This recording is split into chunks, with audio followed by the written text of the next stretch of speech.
નમસ્કાર મિત્રો, સ્વાગત છે તમારું ગુજરાત માહિતી યુટ્યુબ ચેનલમાં। આજના તાજા અને મહત્વના આપ સૌનો ઉપયોગી 20 મોટા સમાચાર વિશે આ વિડીયોમાં વાત કરીશું, તો છેલ્લે સુધી જોતા રહેજો।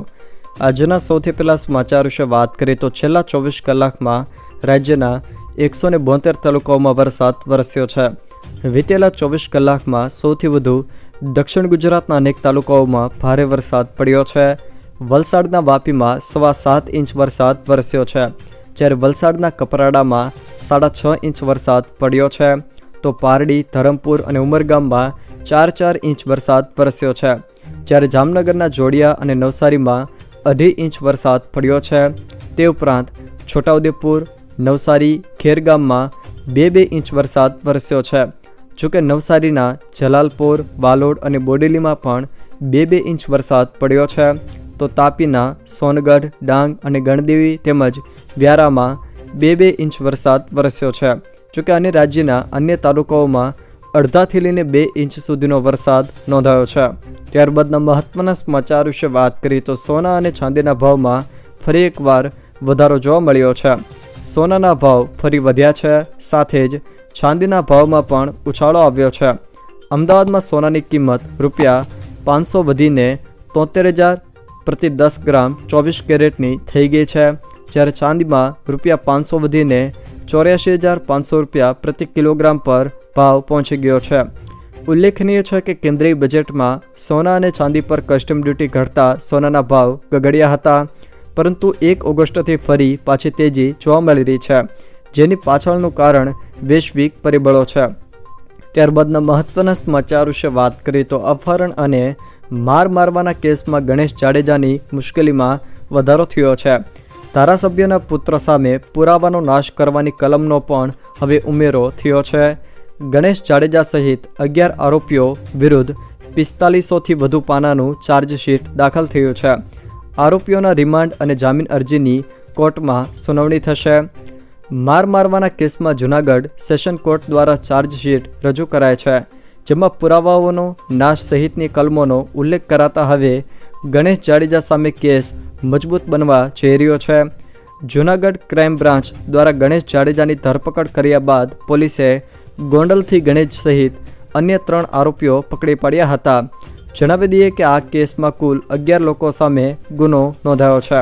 ત્યારબાદના મહત્વના સમાચાર વિશે વાત કરીએ તો ગુજરાતમાં ચાંદીપુરાનો કેર શમતો નથી, વધુ 4 બાળકોના મૃત્યુ। ગુજરાતમાં ચાંદીપુરા વાયરસને કારણે મૃત્યુઆંક 65 પર પહોંચ્યો છે। તે ઉપરાંત શંકાસ્પદ કેસની સંખ્યા પણ 151 થઈ ગઈ છે। પંચમહાલ અને સાબરકાંઠામાં 16 કેસ, અમદાવાદમાં 14, રાજકોટ અને ગાંધીનગરમાં 11, મહેસાણા અને બનાસકાંઠામાં 9, જ્યારે વડોદરામાં 9, અરવલ્લી અને ખેડામાં 7, જામનગરમાં 7, મોરબીમાં 6, સુરેન્દ્રનગર અને કચ્છમાં 5, દાહોદ અને ભરૂચમાં 4 અને મહીસાગરમાં 3 શંકાસ્પદ કેસ નોંધાયા છે। ત્યારબાદના મહત્વના સમાચાર વિશે વાત કરીએ તો ગુજરાતના વિસ્તારોમાં ભૂકંપનો આંચકો અનુભવાયો છે। કચ્છમાં ભચાઉ નજીક મોડી રાત્રે ભૂકંપનો આંચકો અનુભવાયો। રિક્ટર સ્કેલ પર 3.4ની તીવ્રતા નોંધાય છે, જોકે તેનું કેન્દ્રબિંદુ ભચાઉથી 22 કિલોમીટર દૂર નોંધાયું હતું। ત્યારબાદના મહત્વના સમાચાર વિશે વાત કરીએ તો રાજ્ય સરકાર દ્વારા મહત્વનો નિર્ણય લેવામાં આવ્યો છે, જેમાં 54 નગરપાલિકાઓને અગ્નિશમન સાધનો અને વાહનોની ખરીદી માટે 63 કરોડ રૂપિયાની ફાળવણી કરી, જ્યારે 54 નગરપાલિકાઓ માટે 71 ફાયર વાહનો અને સાધનોની ખરીદી GUDC દ્વારા કરવામાં આવશે। ત્યારબાદના મહત્વના સમાચાર વિશે વાત કરીએ તો આજથી વરસાદનો નવો રાઉન્ડ શરૂ। આજે આ વિસ્તારોમાં ભારે વરસાદની શક્યતા છે। ગુજરાત હવામાન ખાતા દ્વારા આજે અમરેલી, ભાવનગર, ભરૂચ, નર્મદા, સુરત, તાપી, ડાંગ, નવસારી અને વલસાડ આ જિલ્લાના છૂટાછવાયા સ્થળોએ અત્યંત ભારે વરસાદની આગાહીના પગલે ઓરેન્જ એલર્ટ જાહેર કરવામાં આવ્યું છે, જ્યારે જૂનાગઢ, ગીર સોમનાથ, કચ્છ, બનાસકાંઠા, પાટણ, મહેસાણા, સાબરકાંઠા, દાહોદ, પંચમહાલ, વડોદરા અને છોટાઉદેપુર આ જિલ્લાના છૂટાછવાયા સ્થળોએ ભારે વરસાદની આગાહીના પગલે યલો એલર્ટ આપવામાં આવ્યું છે। તે સિવાય રાજ્યના બાકી રહેતા કોઈક વિસ્તારોમાં પણ સામાન્યથી હળવો વરસાદ કોઈક સ્થળે વરસી શકે। જોકે અન્ય હવામાન મોડેલો પ્રમાણે વાત કરીએ તો આજે ખાસ કરીને ઉત્તર ગુજરાત, મધ્ય ગુજરાત અને દક્ષિણ ગુજરાતના કેટલાક વિસ્તારોમાં ભારેથી અતિ ભારે વરસાદ વરસવાની શક્યતાઓ છે, જ્યારે સૌરાષ્ટ્રના કેટલાક વિસ્તારોમાં પણ મધ્યમથી ભારે વરસાદ જોવા મળી શકે છે. આજે ખાસ કરીને બનાસકાંઠા, પાટણ, મહેસાણા, સાબરકાંઠા, ગાંધીનગર, ખેડા, પંચમહાલ, દાહોદ, છોટાઉદેપુર, વડોદરા, ભરૂચ, સુરત, નવસારી અને વલસાડ આ જિલ્લાના કોઈક છૂટાછવાયા વિસ્તારોમાં અતિ ભારે વરસાદ વરસી જાય એવી શક્યતાઓ પણ રહેલી છે. તે સિવાય સૌરાષ્ટ્રમાં ભાવનગર, અમરેલી, ગીર સોમનાથ, જૂનાગઢ અને પોરબંદર તેમજ રાજકોટના કેટલાક વિસ્તારો, જ્યારે મોરબી, સુરેન્દ્રનગરના કેટલાક વિસ્તારોમાં પણ મધ્યમથી ભારે વરસાદ વરસવાની શક્યતાઓ રહેલી છે. તે સિવાય અન્ય કેટલાક હવામાન મોડેલો પ્રમાણે વાત કરીએ તો 4 તારીખ તેમજ 5 તારીખના રોજ પણ ખાસ કરીને ઉત્તર ગુજરાત, મધ્ય ગુજરાત અને દક્ષિણ ગુજરાતના વિસ્તારોમાં વરસાદનું જોર જોવા મળશે, જ્યારે સૌરાષ્ટ્રમાં ભાવનગર, અમરેલીના કેટલાક વિસ્તારોમાં પણ ભારે વરસાદની શક્યતાઓ રહેલી છે. જોકે આવનારા 2 દિવસો દરમિયાન પણ સુરત, ભરૂચ, નવસારી, વલસાડના કેટલાક વિસ્તારોમાં પણ અતિ ભારે વરસાદ વરસી જાય એવી શક્યતાઓ રહેલી છે. જોકે હાલના અન્ય કેટલાક હવામાન મોડેલો પ્રમાણે આજથી લઈને આવનારી 10 તારીખ સુધી ખાસ કરીને દક્ષિણ ગુજરાત, મધ્ય ગુજરાત અને ઉત્તર ગુજરાતના કેટલાક વિસ્તારોમાં અતિ ભારે વરસાદ, જ્યારે સૌરાષ્ટ્ર કચ્છમાં વરસાદનું જોર થોડું ઓછું જોવા મળશે. ત્યારબાદના મહત્વના સમાચાર વિશે વાત કરીએ તો ગુજરાતમાં વધુ 2 લાયન સફારીને મંજૂરી. ગુજરાતમાં વધુ 2 લાયન સફારીને મંજૂરી આપવામાં આવી છે. કચ્છના નારાયણ સરોવર વિસ્તારમાં સફારી પાર્ક સ્થાપવાની મંજૂરી મળતા આગામી સમયમાં સમુદ્રી સીમા દર્શન સાથે સફારી પાર્કનો પણ પર્યટકોને લાભ મળે તેવો નિર્ણય લેવામાં આવ્યો છે. આ પાર્ક 250 હેક્ટરમાં બનાવવામાં આવશે અને તેના પાછળ કુલ 140 કરોડની દરખાસ્ત સામે પ્રાથમિક રૂપિયા 30 કરોડની મંજૂરી મળી હોવાનું વન વિભાગ અધિકારીએ જણાવ્યું હતું. ત્યારબાદના મહત્વના સમાચાર વિશે વાત કરીએ તો 21મી પશુધન વસ્તી ગણતરી થશે. ગુજરાત સહિત દેશભરમાં સપ્ટેમ્બરથી ડિસેમ્બર 2024 દરમિયાન 21મી પશુધન વસ્તી ગણતરી યોજાશે. 219 જેટલી પશુ જાતિનો ગણતરી કરવામાં આવશે. સતત 100 વર્ષથી પશુધન વસ્તી ગણતરી કરતો ભારત વિશ્વનો એકમાત્ર દેશ છે. ત્યારબાદના મહત્વના સમાચાર વિશે વાત કરીએ તો આમાં કેવી રીતે ભણશે ગુજરાત. ભાજપ સરકાર શિક્ષણને લઈને ભલે મોટી વાતો કરે પણ વાસ્તવિકતા કંઈક અલગ છે. સરકાર 5612 સરકારી શાળાઓને ઓછી સંખ્યાના નામે મર્જ અને બંધ કરવા જઈ રહી છે. લાંબા સમયથી રાજ્યમાં 32,000 શિક્ષકો અને 38,000 વર્ગખંડની ઘટ છે.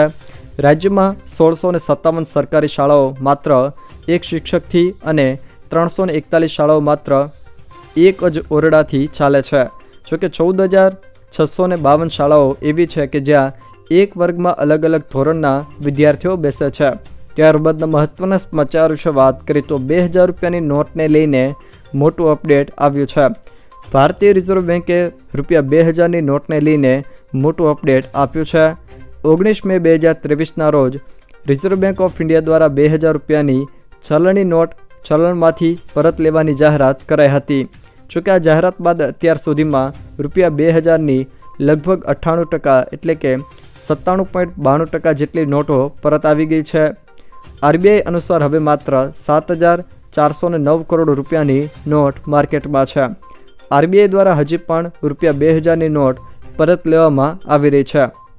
ત્યારબાદના મહત્વના સમાચાર વિશે વાત કરીએ તો પીઆઈ અને પીએસઆઈની બદલી અંગે મોટો નિર્ણય લેવામાં આવ્યો છે. પીઆઈ અને પીએસઆઈની બદલી અંગે ગૃહ વિભાગ દ્વારા નવો પરિપત્ર જાહેર કરવામાં આવ્યો છે, જેમાં 5 વર્ષ કરતાં વધુ સમયથી એક જિલ્લા કે ઝોનમાં નોકરી કરનારા પીઆઈ અને પીએસઆઈ અન્ય ઝોન કે જિલ્લામાં બદલી ફરજિયાત થશે. નોકરીવાળા ઝોન કે નજીકના જિલ્લામાં બદલી નહીં થાય. બ્રાન્ચોની નિમણૂક પર ધ્યાને લેવાનો સ્પષ્ટ નિર્દેશ કરાયો. જોકે ગંભીર બીમારી તેમજ નિવૃત્તિ નજીકના કિસ્સામાં વિચાર થશે. ત્યારબાદના મહત્વના સમાચાર વિશે વાત કરીએ તો શિક્ષણ વિભાગે ધોરણ 9 થી 12ના શિક્ષકની ભરતીના નવા નિયમો જાહેર કર્યા છે. ગ્રાન્ટેડ હાઈસ્કૂલના શિક્ષકની ભરતીમાં ટાટ જ સર્વસ્વ રહેશે. જોકે અન્ય શૈક્ષણિક લાયકાતના માર્ક્સ આઉટ કરવામાં આવ્યા છે. અત્યાર સુધી ટાટના 70% અને શૈક્ષણિક લાયકાતના 30% મુજબ મેરિટ બનતું હતું. સ્નાતક, અનુસ્નાતક, બીએડ, એમએડના માર્ક્સની ભરતીના મેરિટમાંથી જ બાદબાકી કરાય. ત્યારબાદના મહત્વના સમાચાર વિશે વાત કરીએ તો ગેનીબેને લોકસભામાં આંગણવાડી બહેનોના પ્રશ્નો ઉઠાવ્યા. લોકસભામાં ગેનીબેન ઠાકોરે આંગણવાડી બહેનોના પ્રશ્નો ઉઠાવ્યા હતા. ગુજરાતી ભાષામાં પોતાની રજૂઆત સદનમાં કરી હતી. ગેનીબેને કહ્યું કે આંગણવાડી બહેનોનો ભાજપ સરકાર તેમનો માત્ર ભીડ ભેગી કરવા ઉપયોગ કરે છે. જોકે આજે આંગણવાડી બહેનોને યોગ્ય વળતર મળતું નથી. 300 જેટલી આંગણવાડી બહેનોને હજુ સુધી સરકારી આવાસ યોજનામાં ઘર નથી મળ્યા તેવું પણ તેમણે જણાવ્યું હતું. જોકે તારીખ 3થી લઈને 10મી ઓગસ્ટ સુધી પોલ ખોલ કાર્યક્રમ પણ યોજાશે, જેમાં 1.40 લાખ આંગણવાડી બહેનો અને આશા વર્કરો આંદોલનના માર્ગે જશે.